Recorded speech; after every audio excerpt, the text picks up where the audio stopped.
Welcome to First Chapter Fridays. For this week's edition, we're going to listen to the first chapter of Bare Bottom by Stuart Gibbs. So sit back, relax, and use your imagination as we read the first chapter of this book.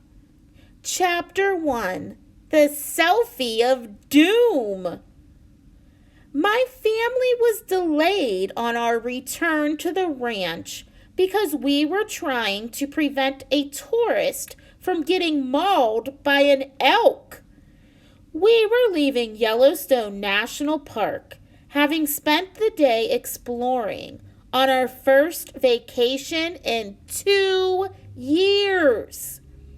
My parents had been working overtime at FunJungle Adventure Park, the world-famous theme park/zoo, since before it had even opened. Mom was the head primatologist and Dad was the official photographer, and their jobs kept them extremely busy. I had always thought that FunJungle attracted an unusual number of dumb tourists.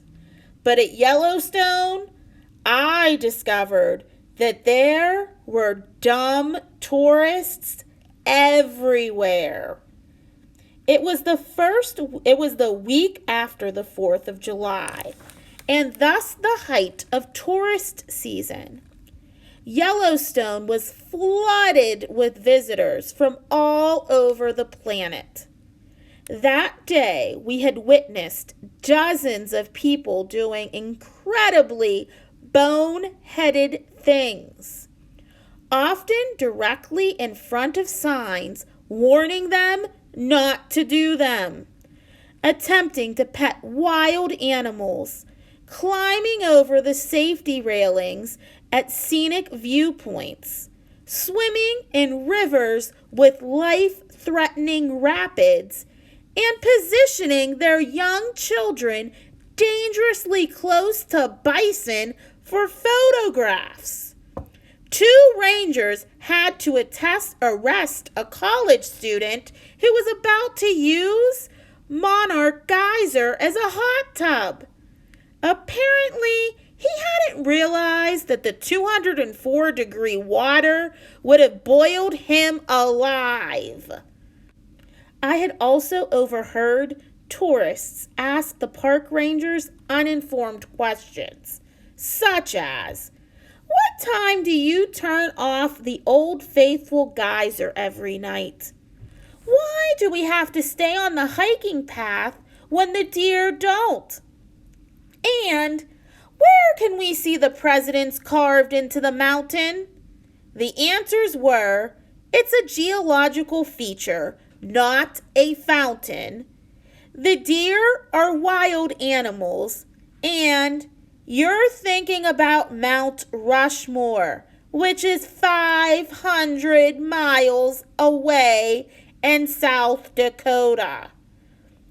I also heard one person angrily claim that a raccoon had stolen his bag of Cheetos and demand that the Park Service refund his money. Tourists did things like this so often that the park rangers had a name for them: Taurons. Despite all of that, it had been a good day. Yellowstone featured some of the most beautiful scenery I had ever encountered. And we had also been lucky enough to spot 3 bald eagles, a moose, and a pair of wolves.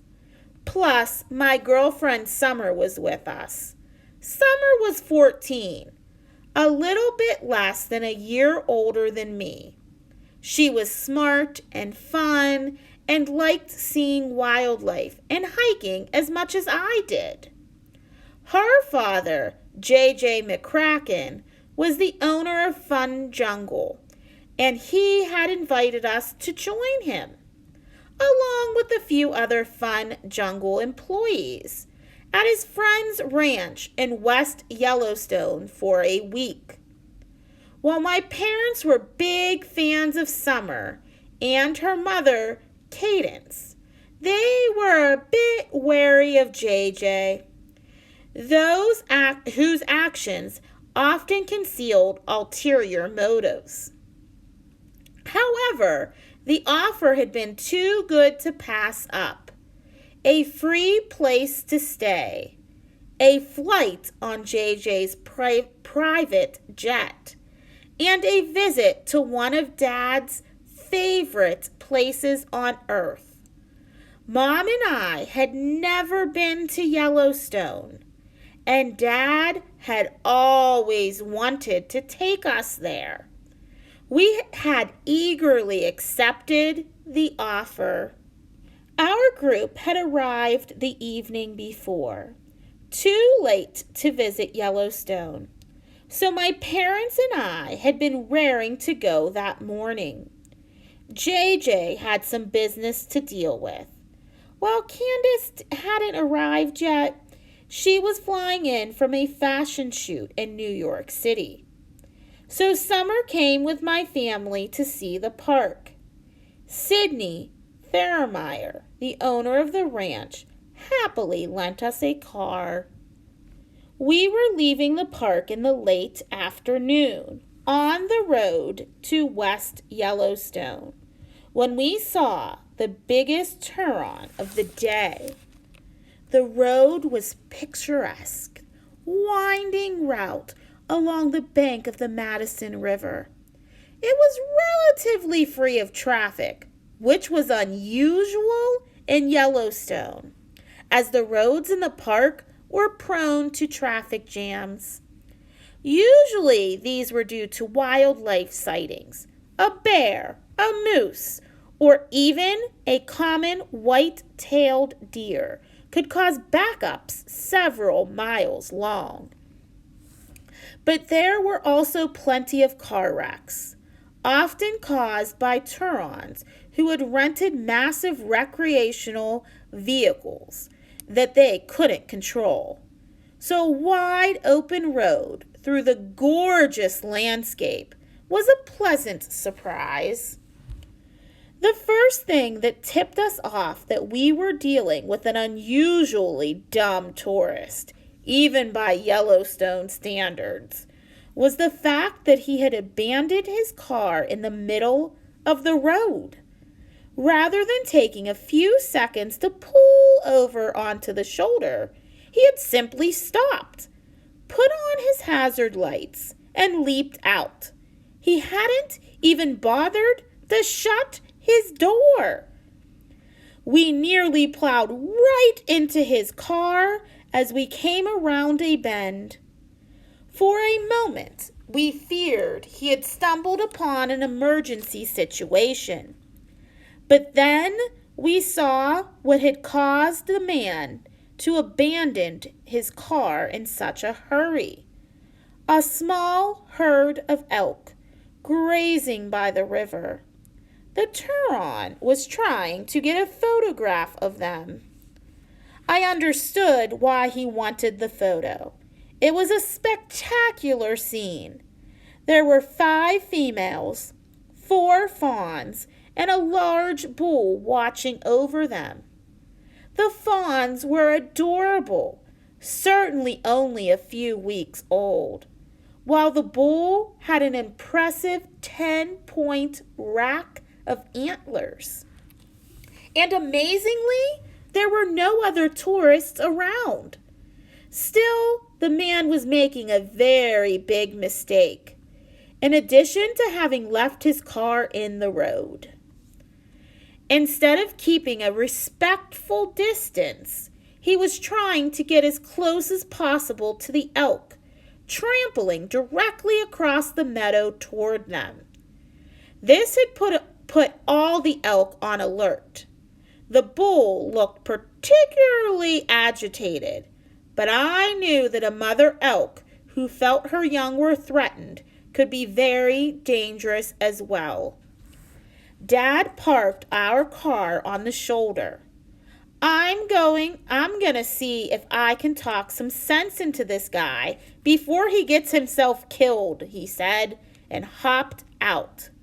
Mom climbed out too, so Summer and I did the same. After all, it was a beautiful spot, and there was no point in sitting in the car. It was only then that we discovered the man's family was still in his car. His wife was in the passenger seat, while his 2 teenage children sat in the back. All 3 were making it obvious that they were irritated with their father. None seemed remotely aware that their car was a serious driving hazard. "Dad!" the daughter yelled out the window. "We've seen like 10 million elk already today, and you've taken pictures of every one of them. We don't need any more." "These are better elk," the father yelled back. "This photo's gonna be amazing." "Yeah, right," the son said sarcastically. He wasn't even looking at the scenery. Instead, he was riveted to his phone. "It's just a stupid deer." "Morton," the wife called, "enough is enough. I'm hungry." "I'm sorry to bother you," Mom said as pleasantly as possible, "but do you think that maybe you could move your car? It's blocking the road." The woman sighed with annoyance, as though my mother had asked her to do something unreasonable. "I can't move it. The darn fool took the keys," she pointed to her husband. Her daughter noticed Summer and gasped with astonishment. Summer was famous, although she didn't want to be. Since her father was a famous businessman and her mother was a fashion model, she had never had any choice in the matter. She usually did her best to keep a low profile. Today, she was wearing sunglasses and had her blonde hair tucked up under a baseball cap. We had made it through the entire day without anyone recognizing her. Until now. So Summer resorted to her usual trick in such circumstances. She pretended to be someone else. "You're Summer McCracken, aren't you?" the girl asked. She was staring at Summer in the same way that a bird watcher would have regarded a bald eagle. "Sorry, no," Summer said, speaking with a fake Western twang. "I get that all the time, though." The daughter narrowed her eyes suspiciously. "Are you sure you're not her?" "Oh, I'm positive," Summer said. The daughter started to press the issue, but her brother cut her off. "It's obviously not her. Do you really think Summer McCracken would be driving around Yellowstone in that car?" He pointed toward our run-down loner. "Summer wouldn't come here. She goes to places like Paris or Dubai." The daughter looked from Summer to our car and back to Summer again. "I guess you're right," she said. Meanwhile, their father, Morton, was now attempting to sneak up on the family of elk, even though they were all staring directly at him. He had uprooted a small shrub from the ground, killing it in the process, and was holding it in front of him while he waddled across the meadow in a low crouch, apparently hoping that the elk would think he was just a walking bush. The elk did not appear to be fooled by this at all. Instead, they were growing increasingly upset as Morton approached. Due to the bend in the river, they had water on 3 sides of them, and Morton was coming from the only land direction. They were boxed in. "Hey!" Dad shouted at Morton. "You're getting much too close to those elk. You need to come back to the road." "Shh," Morton hissed. "You're going to scare them away. I'm trying to sneak up on them." "Well, you're not doing a very good job of it," Summer shouted. "They're looking right at you, and if you get much closer, they're going to attack." "I saw people getting way closer than this to plenty of animals today," Morton told her. "That doesn't mean it's right," I yelled. Morton ignored us and continued toward the elk, which were visibly nervous now. The fawns edged closer to their mothers, while the bull moved forward and gave an angry snort.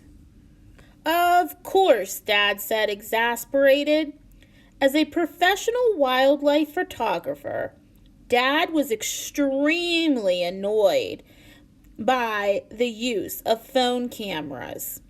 He had spent his entire life trying to take photos in ways that impacted his subjects as little as possible, like using telephoto lenses, which allowed him to work so far away that the animals rarely even knew he was there. But even the best camera phones only worked from relatively close by, which often compelled inexperienced amateur photographers like Morton to get much too close to the animals. However, it was the ability to take selfies that had caused the most problems.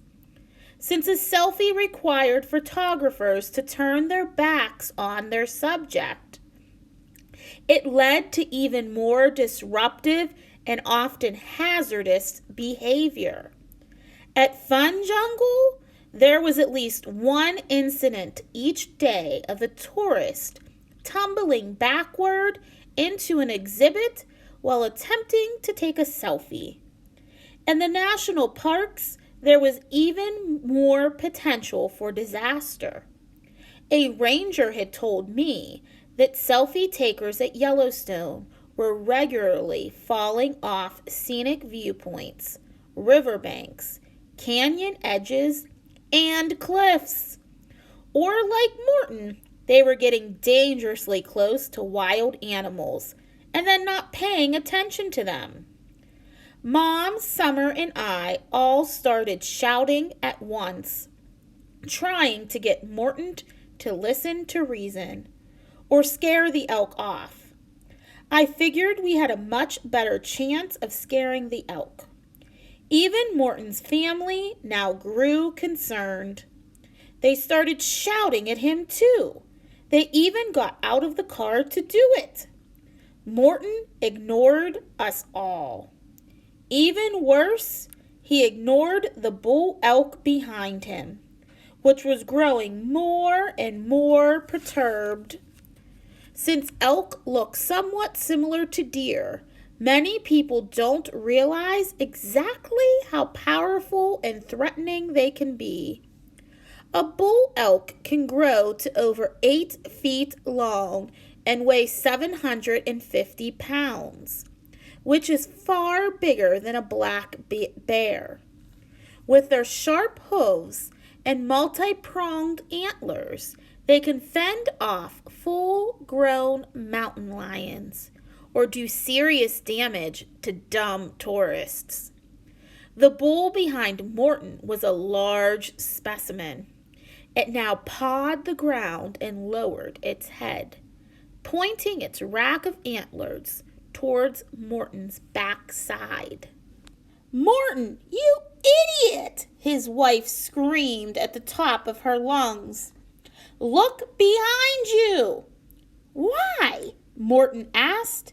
"Is there something better to get a photo of?" He finally turned around, just in time to see the bull charge him. Morton yelped in fear and fled across the meadow as fast as he could. which wasn't very fast at all. He had the build of a man who hadn't done much exercise in the past decade, and the bull quickly closed in on him. I almost felt bad for the guy, until in the midst of his flight, he actually tried to take a selfie. While he should have been completely focused on his own well-being, he stiff-armed the phone in front of him and clicked away. Meanwhile, his own children were also recording the event. Both had their phones trained on the chase and were laughing as they watched their father run for his life, as though the entire event were taking place on TV. There was nothing my parents, Summer, or I could do to help Morton. He was too far away from us. While Morton focused on his selfies rather than fleeing, the bull elk lowered its head and rammed its antlers into Morton's ample bottom. Then, with a heave of its powerful neck, it scooped him up and flung him aside. Morton tumbled across the meadow while his phone sailed through the air and plucked into a beaver pond. I was worried that the bull might now trample Morton, but thankfully it stopped, gave one last snort, and then trotted back to join its herd. "Morton!" his wife shrieked. She ran across the meadow toward her husband. My parents, Summer, and I joined her, although Morton's children remained on the shoulder of the road, trying to upload their video to YouTube. Morton was howling, which made me fear he was badly hurt. But as we got closer, it became clear what was really upsetting him. "My phone!" he wailed. "That stupid deer made me lose my phone!" I kept a wary eye on the bull as we approached. "Do you think he might attack again?" I asked my parents. "No," Dad replied confidently. "I think he knows he got his point across. Literally." He pointed to the bull, which had a shred of Morton's boxer shorts impaled on the tip of its antler. Tires screeched on the road behind us, followed by a loud crash. We turned around to see that a large recreational vehicle had plowed into the rear of Morton's car. As we would later learn, the driver had been so focused on watching the elk gore Morton, she had taken her eyes off the road until it was too late. The car slid off the side of the road and smashed into a tree. While the front end of the RV crumbled, a geyser of steam erupted from its radiator, like a miniature Old Faithful. "My car!" Morton wailed. "And my phone!" He rolled over and shook his fist at the bull elk. "You stupid deer! I'm gonna sue this park for everything they've got." The bull ignored him and resumed grazing by the river. We finally arrived at Morton's side. Given what I'd seen the elk do to him, the injury wasn't nearly as bad as I'd expected. Morton had a small gouge in the right cheek of his rear end, but was otherwise all right. Physically, at least. Mentally, he was enraged over the loss of his car and his phone. "You saw that crazy deer and what he did to me, right?" he asked us. "It just attacked me out of nowhere." "No, you provoked it," Mom told him, without an ounce of sympathy. "After we repeatedly warned you not to." "How was I supposed to know it was dangerous?" Morton demanded. "There's no warning signs." He was completely wrong. There had been plenty of signs throughout Yellowstone warning visitors that the wildlife was dangerous. By the roadside, the driver of the RV was now arguing with Morton's children, most likely about who was at fault in the accident. Just as Morton's daughter leaned in to let the driver have it, the family car burst into flames. Morton screamed again. So did his wife. She seemed to forget that her husband was wounded and raced toward the flaming car. "Our clothes!" she shouted to her children. "Get our clothes!" Mom sighed heavily. "I think we're going to have to take this guy to the hospital." I wasn't happy about that, and I could see that Dad and Summer were disappointed too. But we couldn't leave Morton wounded in the middle of the wilderness. "Darn right I need to go to the hospital," Morton said. "Lousy, no good, dear. This is the last time I ever go on vacation in a national park." "I'm sure the Park Service will be happy to hear that," Summer informed him. Morton ignored her and kept on ranting. "We should have gone on a cruise. They don't have any homicidal deer on cruise ships." Dad looked at me and rolled his eyes. "Welcome to Yellowstone," he said. I laughed, figuring this was the strangest thing that would happen to me that day. I wasn't even close. That's all for this week's First Chapter Fridays, Bare Bottom by Stuart Gibbs. I hope you enjoyed the first chapter. Stop into the library to pick up the book and find out what other strange things happen.